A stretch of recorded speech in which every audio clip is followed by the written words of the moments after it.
Retreat yourself, slow down, connect with yourself, connect with nature, connect with the ocean, connect with others, that to know a little more about their own heart.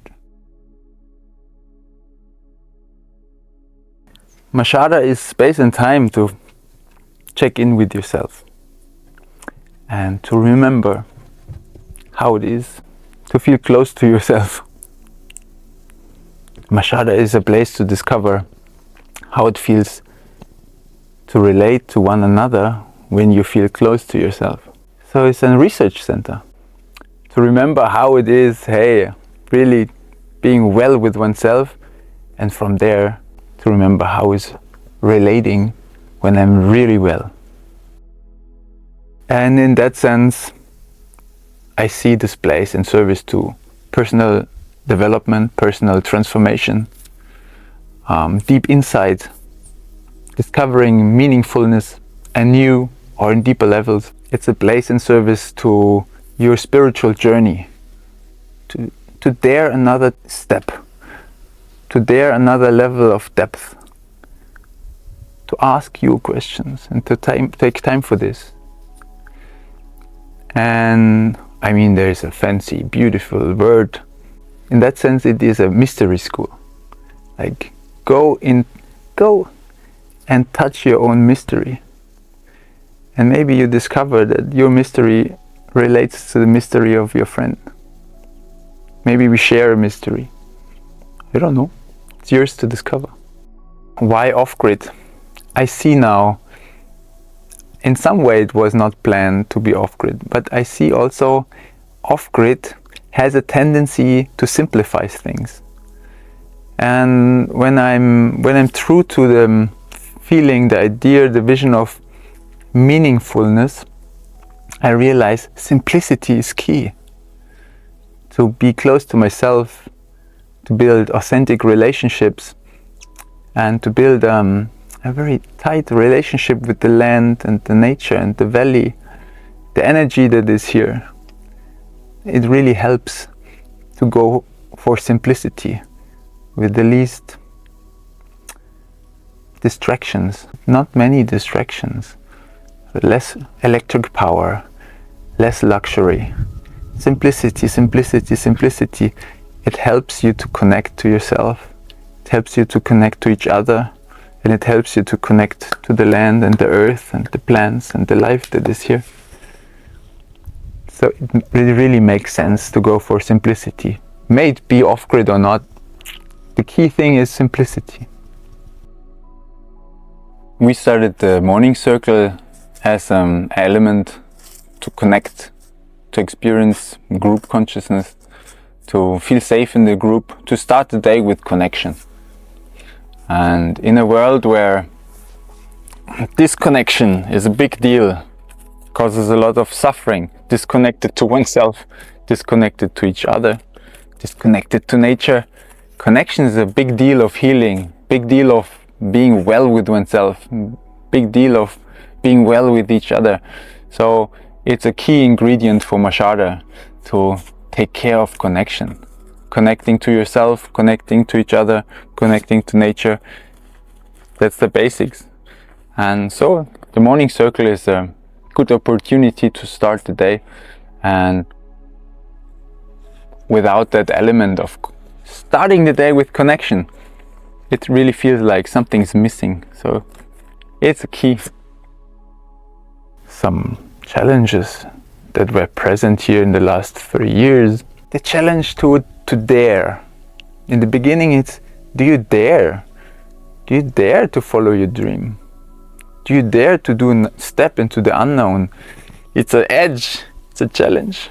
And the challenge to arrange your life, to live abroad, and the challenge to go into a new language, to dip into a new culture and vibe. But that was more rather fun. Okay, challenges. Dealing with resources, dealing with money, dealing with working power. The first few months I was alone, sometimes friends were visiting, and little by little I realized it's so much what you're starting here. It's so big, you need help. And I realized when a friend of mine told me, hey, you can work here with 10 people every day and it will still be a lot of work.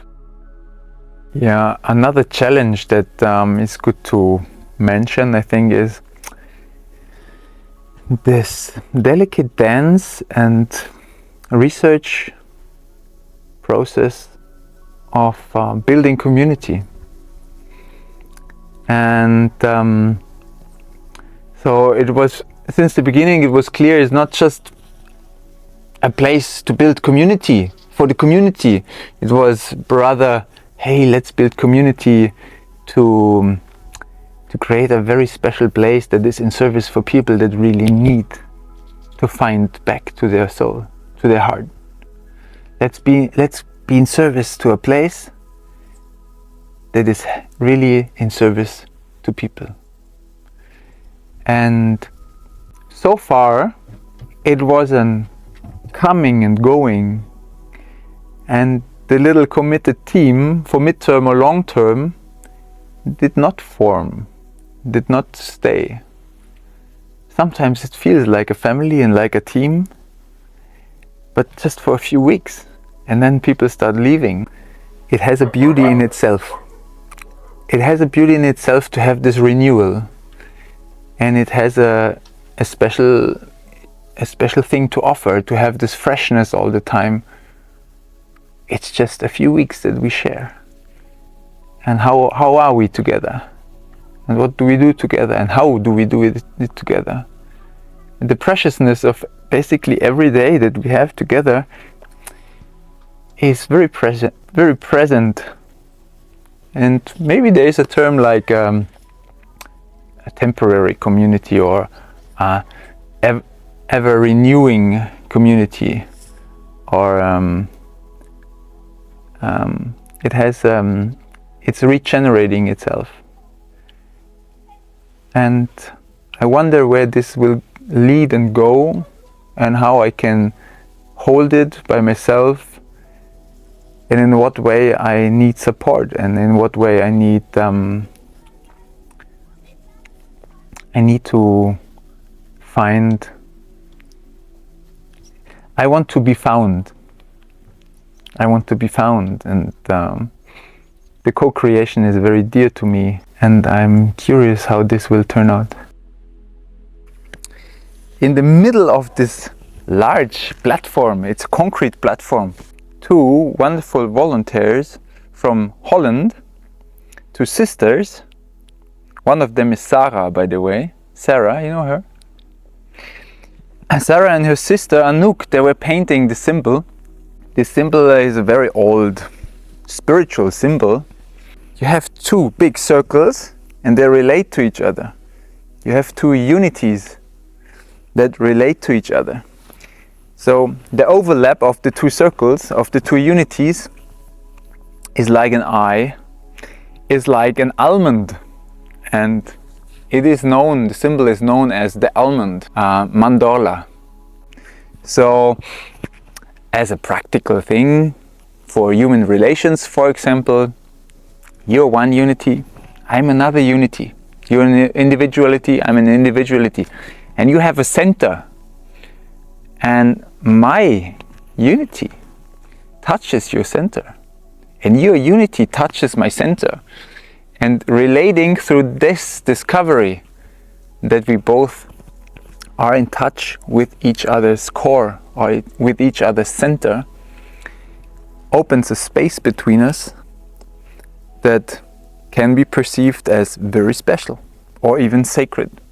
When we see each other through the eye that we are together.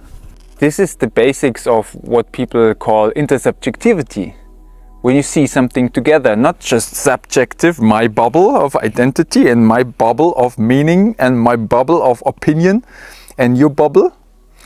When they come together, when meaning comes together, when value comes together, when seeing, understanding comes together, and we perceive together, we see together, we make sense together, this is understood as intersubjective. Not only subjective, it's intersubjective.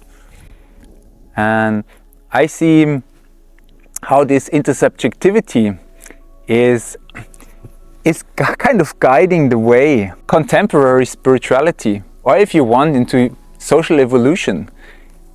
There is such a demand, such a need to see together. There's such a need to learn together. Yeah, and also talking about the future and its becoming, the becoming of this place, the becoming of this mystery school, this becoming of this retreat place. It is not only in the future, I mean, it's happening every day. We work together, we cook together, we eat together, we laugh together. So in some way, it's happening from day one. It's not some projection only for the future. Like, let's be true to the process, and step by step. For now, it's quite practical, very practical life. And I see over time the offer of the place will be more diversified. There is already gardening, there's already building shelter, there's already dealing with animals, there's already our social field and our exchange, there's already our little group meditations and our questions and our dialogue. I think this can be refined, that we have distinct practices to be in touch with your soul, to be in touch with your heart, to be in touch with your spirit, with your clarity.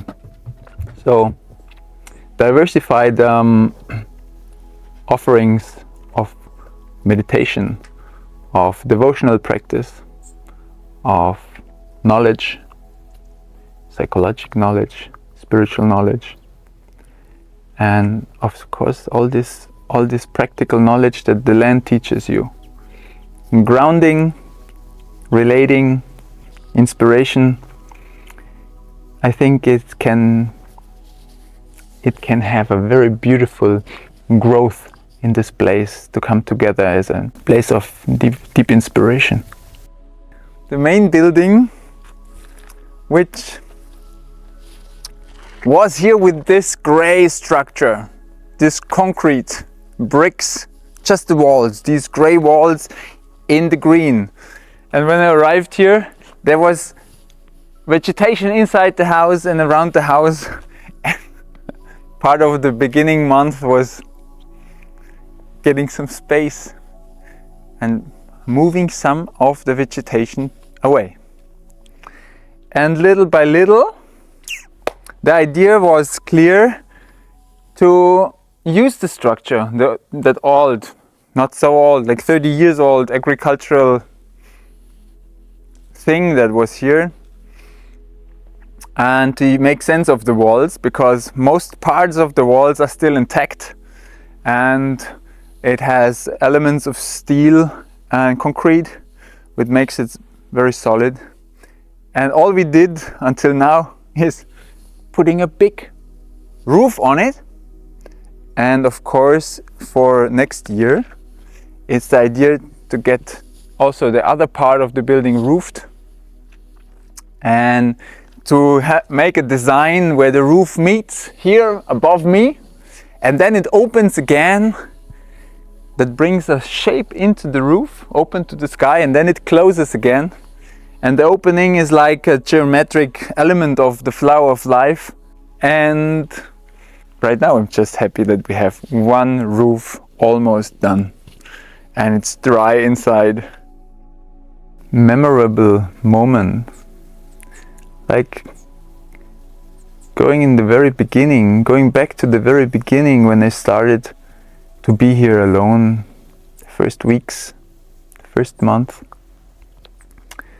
What was very intense and beautiful was to feel how I was, my system little by little slowed down.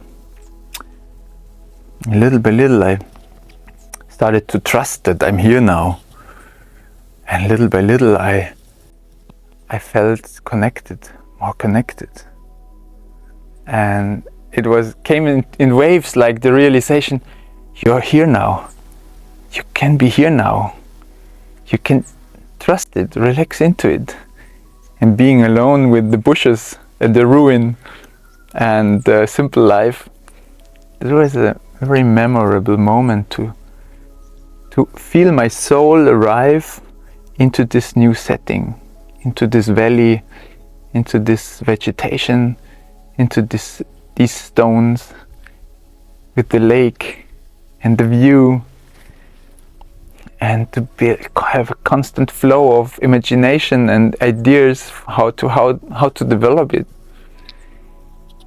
So landing and leaving the stress from the life before.